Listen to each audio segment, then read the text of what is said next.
I want to introduce our next panel. We're really privileged and very lucky to have the 6 folks join us. Each is an expert in their respective areas of sales enablement.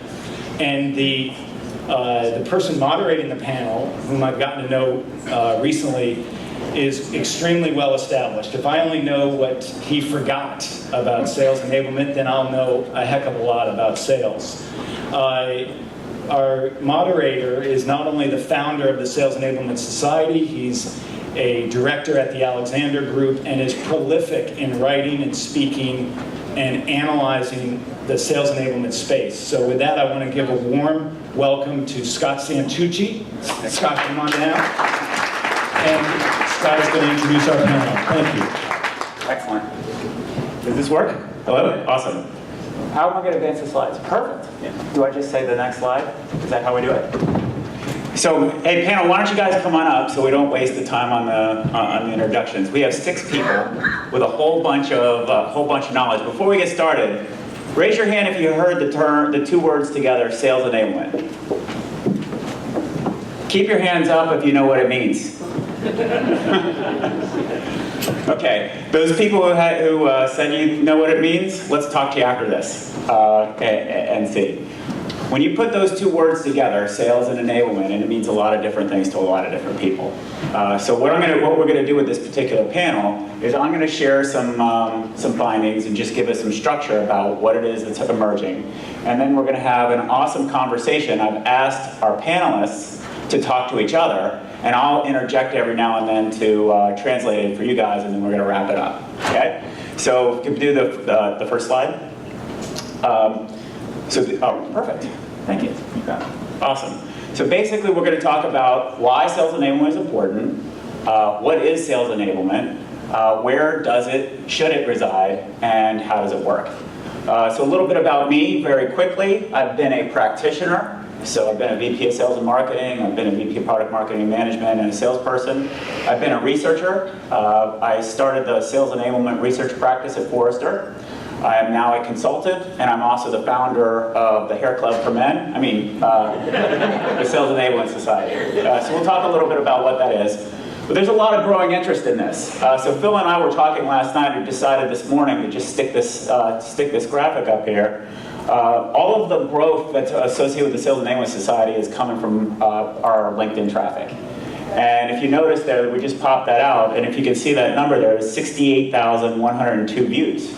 Now, I don't know whether that's a lot or not, but Phil says it's a lot, so I figured I'd stick it up there. But that's just about our particular session. So a lot of folks are interested in this. So what I'll ask you to do is if you have questions or any ideas, just stick it out there on LinkedIn, and maybe some of our members will answer it. Maybe they won't. Who knows? Okay, so why is sales enablement important? Really simply, we've heard a lot about this. We're in a digital economy, and that digital economy is fundamentally transforming buyer-seller relationships. So I've heard a lot of conversations about new styles of learning, et cetera. It really hits the rubber meets the road at the sales organization. And all of these guys are going to talk to you different stories on that. But ultimately, if our companies are set up to sell products, the customers that our salespeople are selling to, they don't want to buy products anymore. They want to buy outcomes or experiences. So these guys are really the fabric between how customers want to buy and the way your companies are set up. A little bit about the Sales Enablement Society. We were founded officially in November of 2016. 100 people got together in Palm Beach, Florida, and we had basically a congressional congress to set up. That's a picture of that. The reason that we exist is to promote and elevate the role. What is our design point? So we talked about design thinking yesterday. We're adopting design thinking principles. We're designing around the experience of our members. How in the world do you build an organization designed around the experience of our members? I don't know. We're trying to figure that out. We set at the beginning of this year, after that meeting, some goals. So an organization that didn't exist, we decided, hey, let's shoot for some big challenging goals. So our goal is to have 5,000 members, 20 chapters, a common platform, establish our brand, have our own conference, have a media to partner to cover sales enablement officially, and attract sponsors. So where are we today? We have 27 chapters around the world in Egypt, in Germany, Holland, the UK, Ireland, Toronto, Australia, India, and of course all over the US. And it's growing rapidly. Thanks a lot, in a large part, to these folks. One of the things that's interesting about this is when we bring people together, we have these open conversations, there's a lot of debate about what sales enablement is. Some people coming from a training background think sales enablement is about training. Some people coming from a marketing background think it's about content. Some people from an ops think maybe it's about metrics, etc. So what we really had to do is figure out how do we create a community and have some common interests. So what we found is no one really agrees on the definition of exactly what sales enablement is, but one thing that is common across our members, everybody believes that they are a VP, a director, or a manager of broken things. And the interesting thing is the broken things that they're managing always has to do between the sales organization and some other function. So maybe the sales organization and administration. Think about your legal department, for example. Sales enablement, or the sales organization and finance. Sales and marketing. And then of course, sales and human resources. So what we're going to do is concentrate a little bit about the lens between sales and human resources. That might be more the audience here. When you apply systems thinking or design thinking and look at the business problem, basically in a nutshell, the executive management wants better, more productive reps. What happens is they pound the table, we want better, more productive reps. You have the silos up across the board saying, hey, the marketing department will generate activity, sales will generate activity, finance will generate activity. So basically what you get is a whole cacophony of random acts of sales support being stuffed and thrown to the salespeople. It's not just the training programs, it's also the marketing programs, content, etc. So as a result, you get a lot of misalignment around, misfires around hiring activities, training activities, onboarding activities, readiness activities, and what happens is you have high turnover rates in your sales force, or you might have low productivity and efficiency ramps. So the view is, if you look at it more holistically, what is missing is a sales talent strategy from the get-go, an alignment between maybe the human resources and what our human capital strategy is and what the needs are for our sales organization. And then to look at that would be, how might the organization, so these people, run a business within a business group to connect the dots between all of the different functions and the needs of the sales force. And then to run it instead of a whole bunch of activities, a checklist that you punch off, but run it like an end-to-end business process. And that end-to-end business process we're calling hire to retire. So how are we hiring the right people? Are we onboarding them? How do we coach them, and how do we make sure that the frontline sales manager have the clear responsibility for it? What kind of development strategies do we put in place, which is a lot of what we've been talking about here so far? And then how do we evaluate, not only evaluate the sellers, but the programs that we're putting out there for them, because that's the only way to do it. So that's sort of a holistic viewpoint. So that's one lens of the elevated role that's emerging of sales enablement in a lot of these functions. So with that as a backdrop, to give you some sort of frame of reference, what we're going to do is we're going to hear from these awesome people that I'm getting a chance to know. So here's our panel. We have Stephen Hagler, and I'm going to make sure that I get we were role playing a little bit last night, and I need to make sure that I say it correctly, with Hewlett-Packard Enterprise. So what his scope and span of sales enablement is, he's got the coverage of all the different external sellers and the channel partners and the like. When he inherited the role, he referred to it as a bag of doorknobs, which is great, but what doors they unlock, it's unknown. So if you can imagine a company the scope and scale of Hewlett-Packard Enterprise with all the products and services, how do you make all those different connections and the like? So that's what his responsibility is. You care to add some color? Well, the comment I'd make about the bag of doorknobs is I took over the sales enablement job about a year ago. I had the partner side, which was around our certification program, and the bag of doorknobs is really that I think we had been operating in a last or loudest kind of an approach. So who was the last senior exec that said, my sales team can't do X, Y, or Z? And so we had a lot of disparate types of enablement out there, but there wasn't a connective tissue through it. So one of the things we've been trying to do is bring that together so that we don't have just a bag of doorknobs. We actually have doorknobs that open right doors and they're connected through each other. Excellent.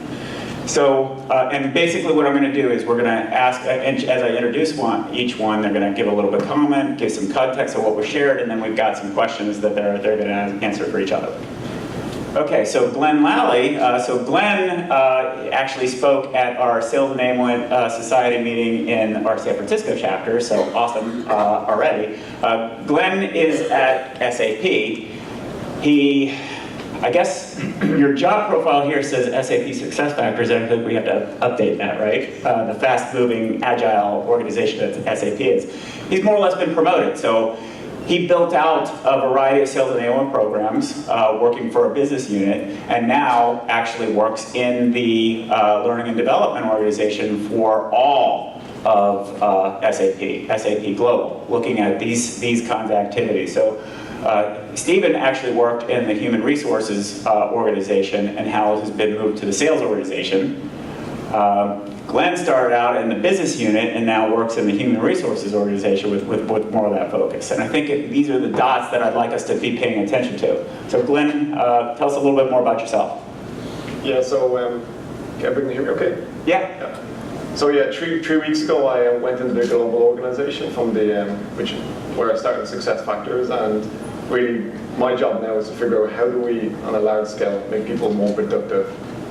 So really increase productivity per head count in everything that we do. And so it's a pretty exciting opportunity. And it was interesting to listen to Charles this morning talking about 70-20-10, and I'm a big fan of that. And we'll talk a bit more later on it. But I'm really focused on the 70 now because of what I've realized over the years from all the mistakes I've made by focusing just on the 10. That's not the real big lever. The actual real big lever is the 70, and I think we're going to talk about it. Excellent. In a few minutes. Yeah. We have Karen Hennessy. Karen Hennessy is with Salesforce. So the way that they've set up their organization, so you can imagine a company with tens of 10,000 or plus sellers, rapidly growing, with a product set that's rapidly growing. Imagine being in the middle of how you, say, create onboarding strategies for them. So Karen is in the middle of that. The way that their organization is set up, the sales enablement function reports into the sales organization, correct? And the way that they're set up is sort of like a business with a business, and different connections. Her connection back to the organization is with the product marketing organization and focus on the content. So how in the world are you going to create? And I know I'm missing some other things. I'm giving her some room to talk. But how in the world would you create all that content with an expanding product portfolio set? And I know in the marketing material they say you only have 5 clouds, but yeah, we know that's really not true. A lot of different products and services. How do you equip sellers to do that with a rapidly growth-oriented mindset? So Karen, talk a little bit about yourself, please. Thank you, Scott. Hi, everyone. Nice to see you all. So Salesforce, as Scott mentioned, is a high-growth company, and that shows up for us in a lot of ways. One, we're constantly bringing an influx of new sellers into the organization, so it's really critical that we get them up to productivity as quickly as we can. And then on the flip side, every department within the company is also growing really quickly and evolving really quickly, and everybody is trying to get a piece of our salespeople's time. So a large value add that our organization provides is being able to be a filter and apply a filter and provide structure so that we can really filter out a lot of the noise and get the right information and the right resources and the right content to the right people at the right time. Things don't really mean anything if you're not going to use it for 6 to 9 months, so we want to make sure that we're pacing things out and setting our salespeople up for success. Excellent. Excellent. So we have also Josie Marshburn, who is Global Head of Field Readiness at VMware. And her and I go way back. We got a chance to talk about this literally 10 minutes right before this session. So cut me some slack about the introduction. But Josie's responsibility, first of all, they report into the sales ops organization within the Salesforce. Concentrating on the readiness of all of their sellers. So VMware is a big organization, lots of sellers, lots of products, very similar to what we're hearing, a common theme. In her organization, they source content from some of the marketing departments and some of the training aspects from the learning and development organization, but they also create their own. So that's a little bit of a scope about her organizational responsibility. Can you elaborate, please? Oh, I'd love to. So good afternoon, everyone. I think one of the biggest challenges with any sales enablement organization is that there are so many people that want to lend a hand in giving an opinion. So, ultimately, at the end of the day, I think it's most important to align to your key stakeholder. And for us, our key stakeholders are our sales executives in our regions who definitely have an opinion on how they want their teams enabled, whether it's on-demand content so they don't take a lot of selling hours out of the field, but they also want a balance of let's spend time together at sales meetings doing an element of enablement. So it's striking the right balance, right, to make sure that people have time to role play versus learning and ultimately practicing what they're doing. Excellent. And last but not least, if you haven't cut over your Verizon plan already, okay, come on. I'm trying really hard here to keep some entertainment value here. It's 4:15. Can't you guys see the last one following along here? We got Gary Wightman from Sprint. He's in the Sales Enablement organization too. It's a relatively new organization, about 18 months. His organization reports to the president of the business unit, the enterprise business unit. The genesis behind it was, we don't really have a voice of sales inside of corporate. So let's create a function that creates the voice of sales. Set up very similarly like a business within a business construct. Gary's focus and responsibility is to create the requirements or help figure out what the requirements are, and then partner with the learning and development organization to have them create the right content. Anything to add to that, Gary? Sure, thanks, Scott. So, we're in an industry that is going through tremendous change and very competitive, like I know all of you are dealing with as well. So one of the things that we recognized about 18 months ago is we really do need that voice of the sales organization so that we can have the two-way dialogue between our partner organizations within the company and the needs of our sales group. So that's really what we're all about. We're really, to Scott's point, we're there to connect those dots and make sure that our HR organizations, our finance organizations, product, marketing, network, IT, all of those groups understand what our salespeople need to be able to sell. Excellent. So one of the things we're going to do now is we have basically 3 discussion topics. The first discussion topic we'd like to get into is what are some of the business drivers or challenges that each of their companies are facing? What I'd like you to do is, listening into this, try to find common patterns. They might have different nuances, but try to find the common patterns so that we could go ahead and do this. So, actually, Karen, I'm going to start with you because we actually prepped for this that I might go here. Talk a little bit about some of the challenges that you guys are wrestling with, and add some color with that at Salesforce, and help us really tangibly feel what those challenges look like for a sales enablement standpoint. Sure. So I'll talk about growth a little bit more, and growth in the context of onboarding. So growing as rapidly as we are for a sustained period of time, it means that, one, we're just onboarding a really large volume of people, so that presents our organization with a challenge. But it also means that for our sales leaders, if you have a team, chances are 30, maybe even 40% of your sales team is new. And we are an ambitious company. We set high goals for everybody. And so trying to make your number as a sales leader, when you have a team that's a mix of tenured people and a sizable portion of new people, that's a really challenging thing. So sales enablement has actually been around in our company for quite some time. And we've had an onboarding program for quite some time, but it used to be a bit of the running joke that people would come out to our global headquarters in San Francisco, they'd spend a week at the company, they'd learn all these things, and then they'd go back to their desk and go back to their team, and they'd have to learn everything from scratch. So we made onboarding a really significant priority, and we restructured from the ground up, and our onboarding program now is actually 180 days. So for a sustained period of time, we have structured journeys, onboarding journeys for the different teams within our sales organization, and they are tailored by role. So it's really personalized to the specific job that each individual is doing, whether it's a vertical focused role or a segment focused role or otherwise.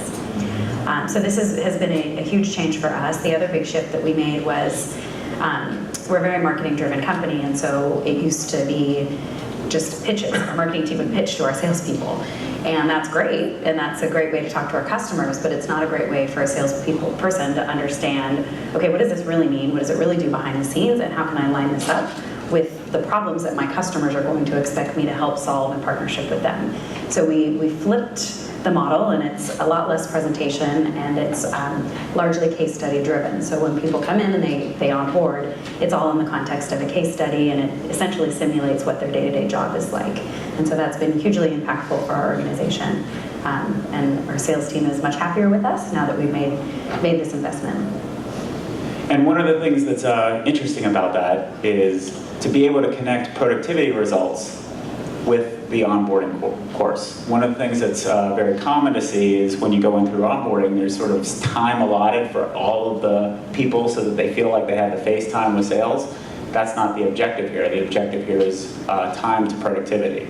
So another related thing, Stephen, you've got a similar role and had a similar focus. Can you talk a little bit about some of the challenges you guys are dealing with at HP and how they relate to what Karen just shared? Yeah, for the onboarding, we had the same kind of challenges. You know, I've been around the industry for a long time, and when I came into the industry, I think the high tech, the IT organizations were really thinking about Salesforce in a staff program. So as a young sales guy, I came through a staff program. It was an established program that got you from coming in the door to actually being able to sell. And then I think for the next 20 years, as an industry, we just started stealing each other's sales guys because it didn't make sense for me to spend all this money to ramp up a sales guy and then have my competitors steal him. So for about 20 years, I think we didn't do much. And then we took a similar approach, put a regimented program together where we look at how do we bring someone in, and for us it's a 12-week program. About 3 of the 12 weeks is directed face-to-face in classroom training. We do it through a hub system. And then the rest of that time out of the 12 weeks is directed. So what we find is our frontline managers really have no muscle memory in how do I bring someone from in the door to productive.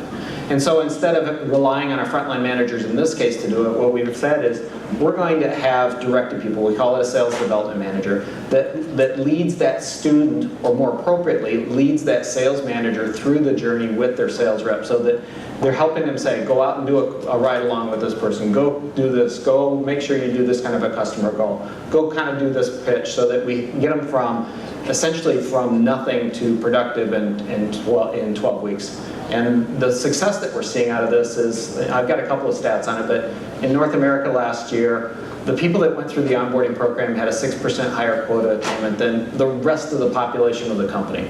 That's a big deal for us. And if we even look at just onboarding specifically, we had a good example last year. We onboarded about 200 sales reps. About 100 of them went through the program because we were ramping it up. About 100 didn't. We had a 188% improvement in performance after 9 months of those going through the program. So from $400,000 of revenue generated in 9 months from an inside sales rep to $1.3 million. Tremendous amount of just ramping and getting people up to speed. And frankly, it helps with our retention too, because now we're getting them to where they feel good, they can be productive, they're in the environment, and they can actually make a difference. Yeah, so some interesting things about that. Last night when we were talking, one of the observations or programs that you put together was reducing what we're trying to do and enable our sales reps around six basic criteria and really focusing on it. The other thing that's really fascinating about what he's doing is more or less doing A/B testing, taking one group and then comparing it to a different group to make the programs more accountable. So that's pretty interesting. Glenn, how about you? How about I guess what results led you to this big rise at SAP in terms of the elevation of your role? Yeah, Scott, and everyone else. I think for me, it's always, how much data can you get and what insights can you pull from that data? And I think for the people in the audience and for peers here is, I think the value we can bring as a sales enablement society or professionals is that we can take the data from, let's say, HR or marketing and partner with all these cross-functional organizations and really truly understand what is the root cause of low performance and how can we change that. Now, what I mean by that is when we did a lot of analytics and pulling insights, one thing we found, for example, was that we had a pretty good onboarding program, but the type of people we're hiring, we never really had a profile of who we're hiring towards or for. And you can build the best onboarding program, the best development programs, but if you're hiring the wrong type of people into your culture, or the wrong type of people that can sell or engage the type of customers or the buyer, that investment is probably going to be lost. So what we did is we think about it in the whole life cycle of the employee, from the time you start pipelining talent, your managers all the time, to acquiring talent, onboarding talent, and then developing talent. And one fascinating thing is when, one of the kind of approaches we had to hiring talent is, we're in a pretty competitive environment, so let's hire from our competitors. And what actually we found is that that was probably the biggest mistake we made, was just always going after competitor sales reps, because they didn't actually perform. And what we actually uncovered in that specific example was that people being hired from our partners were really, really successful, because they already understood the culture, they believe in our products, they believe in what we're trying to do. And then also pipelining up through the organization from lead generation, sales development. So we found those two types of people, hiring them into sales roles, was very, very successful. So to back to your point, Scott, what did I do differently, or what did my team do differently, is that we really try to understand, get as much data as possible, really understand what is happening here, and go to the root cause of the problem that ultimately either drives or inhibits productivity.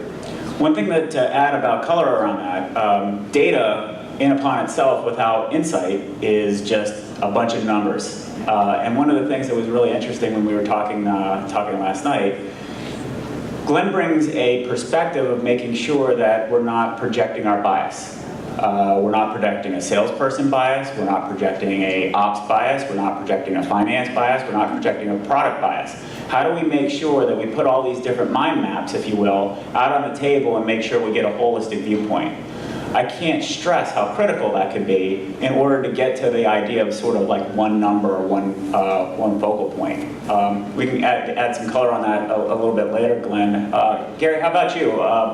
In the world that you guys are looking at, could you sort of describe a little bit about some of the business challenges that you're looking at, and then how is it that you build your relationship with the learning and development organization, and how does that work? Well, one of the things that I did want to call out is we view it a little bit differently, in that we actually separate onboarding from new hire training. And so we partner very, very closely with our internal learning and development organization called Sprint University. And what we do is we look at what are the needs of the different people that we're bringing on board, and we do it by position type, by types of customers that they're selling to. And then we partner with Sprint University to lay out a program that meets their needs.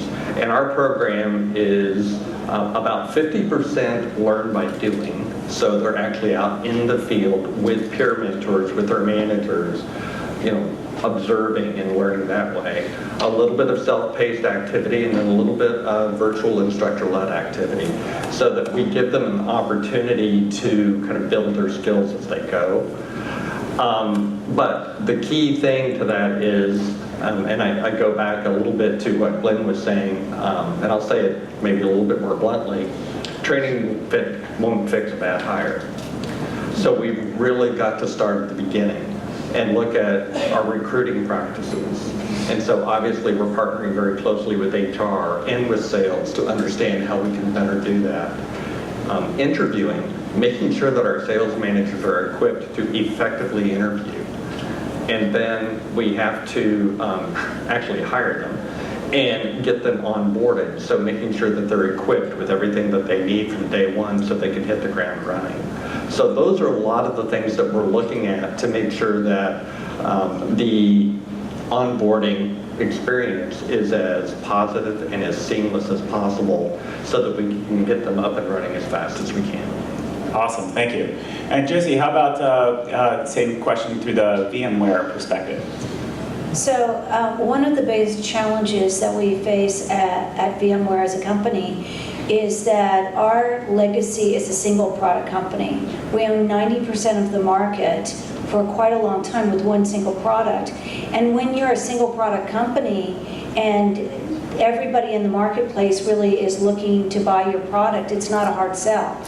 Over the years, though, we've evolved into multiple solutions that we sell. We sell on-premise products as well as cloud solutions today. And so the challenge we have at enabling all of the different people within the organization is how do you make that big shift, right? How do you give them the right amount of selling skills, positioning skills, value messaging skills, and also product training, enough product training to do their job. And that's one of the biggest challenges we face as well is, our product groups always want our sellers to have more product knowledge.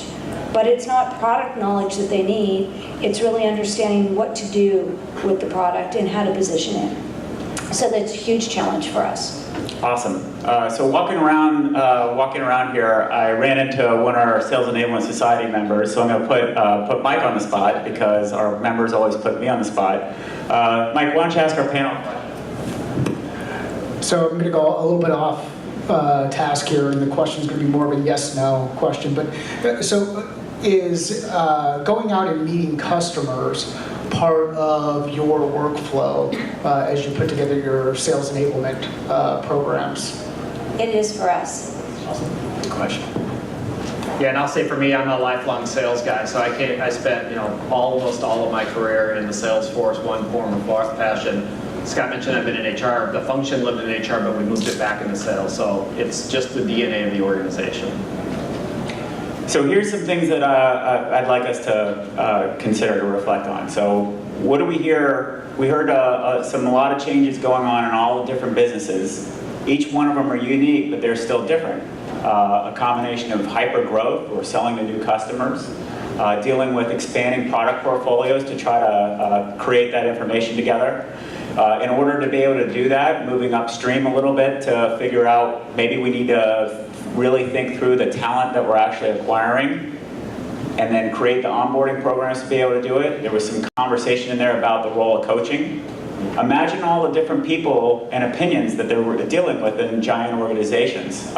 Each of you, just say real quickly how many sellers that you're responsible for. Rapid fire, go from Gary over. Gary. About 1,500. 1,500. About 8,000. 8,000. 10,000 internal and tens of thousands external. So about 10,000 internal and 75,000 partners. Approximately 8,000, but in my new role, 88,000 a whole. So that's a lot of scale. And are each of those sellers the same? Yes. right. They're just units, right? It's easy. And they all in the same geographies, they all have the same roles?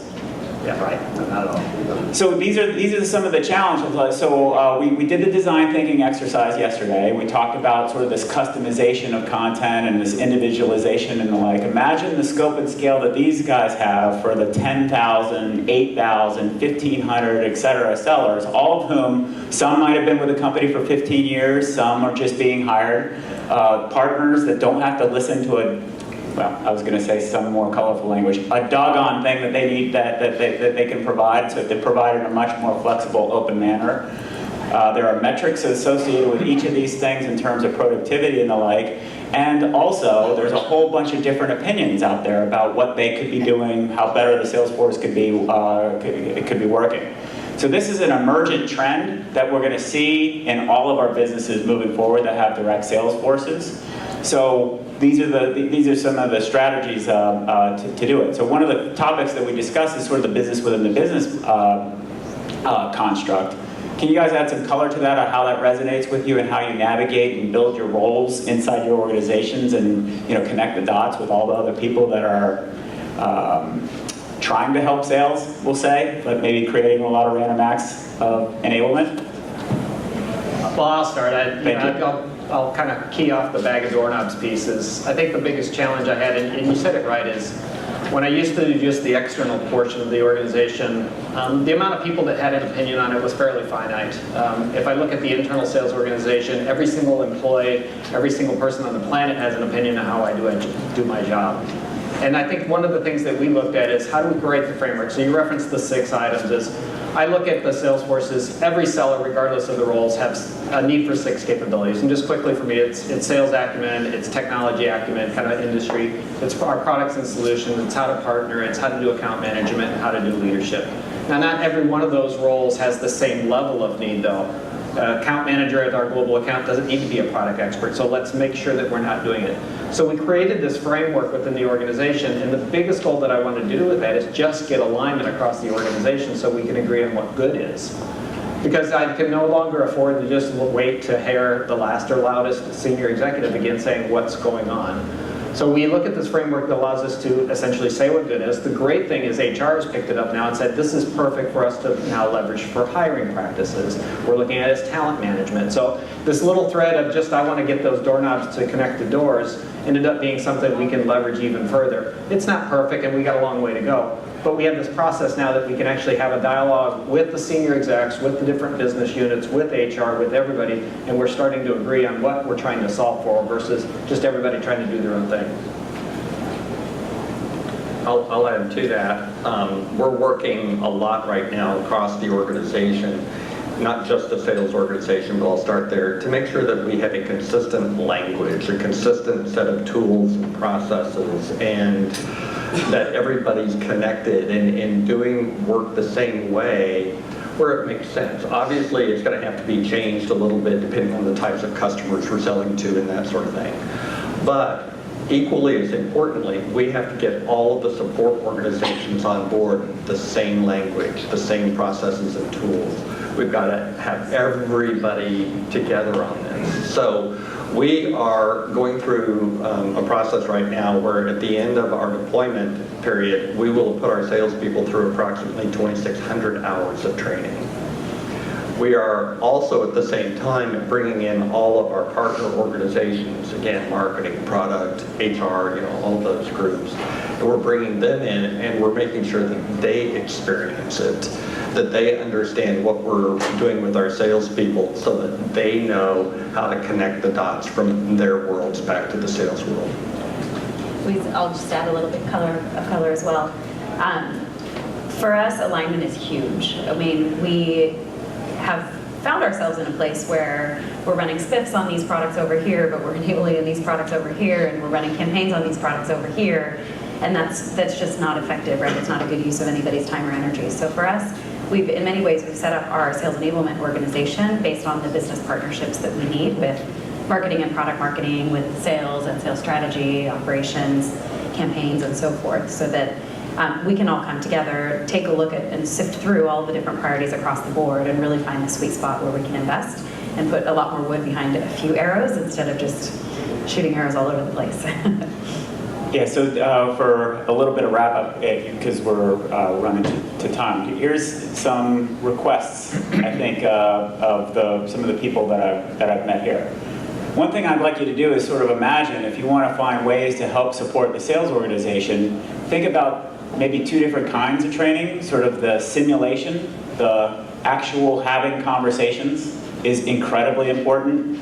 You can't prescribe a conversation about a product. Humans talk to other humans. So how might we talk about some of the things that were discussed in that design thing? Use humans as the design point, not your products, not their roles. Every one of those salespeople are different folks and their different roles. So how do you design for that? Other things that you might want to consider. This issue about alignment and integration. It's pretty easy to create your own training program. Pretty easy. It's relatively easy. But when you factor that in, and then you factor in maybe have you considered what the compensation plan says? If the compensation plan doesn't map to what the training program is that you're rolling out, or maybe does it map to the business strategy that's being articulated, or does the sales manager reinforce it? So there's a lot of things that can happen if you're building a training program or any kind of training strategy to be able to pull that out. That's sort of a common thread a lot of your peers up here on there are sharing with you.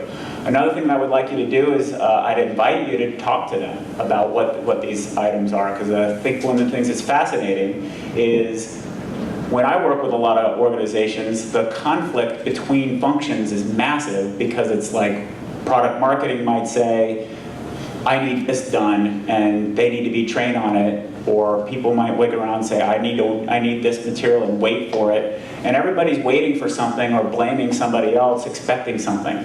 If we just have conversations about human beings to human beings about how this stuff is going to happen and how those salespeople are actually going to have those conversations and role play it out, things become a lot easier. So a couple of thoughts. If you're interested around sales enablement, I would definitely invite you to get involved in the Sales Enablement Society. It's a completely volunteer organization. We have no money, no employees, but we're growing very rapidly. One way to get involved in it is the conference coming up that's going to be completely experiential based. The themes are who are we as people, what are the kinds of things that they're doing, so to learn more about each one of these folks and what they're doing, and then how we should work, new ways of working. There's a lot of innovation that's happening around different work styles and teaming strategies to be able to do this that are just have to be because of the changing business strategy. Or if you're really interested about how to set that program up, my company has a program. November 8th, we've got a particular strategy on how to tie in the Salesforce with the human strategy and build a human capital plan and what that looks like. So as a consulting company, we're a little bit more focused on what to do, how to do it. The sales enablement function is more about, hey, why are we here? Where's it going? And what's the North Star? So with that, I'd like to be able to wrap up. First and foremost, are these guys awesome or what? Can you guys give them a great round of applause?